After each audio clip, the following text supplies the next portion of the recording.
Turck's UPROX3 sensor is now available with I/O Link. With this technology, the user can set the output function to normally open, normally closed, or complementary, with the ability to set an individual output range for each of the two individual outputs. It also features a rotational speed monitor with adjustable set points, on delay, off delay, hysteresis, and a temperature alarm capability. One key advantage of I/O Link is easy replacement of sensors, as well as setting up predictive and preventive maintenance.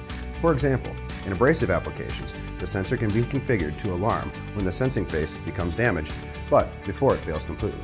Or, using the temperature alarm, users can be alerted to swings in temperature prior to failure.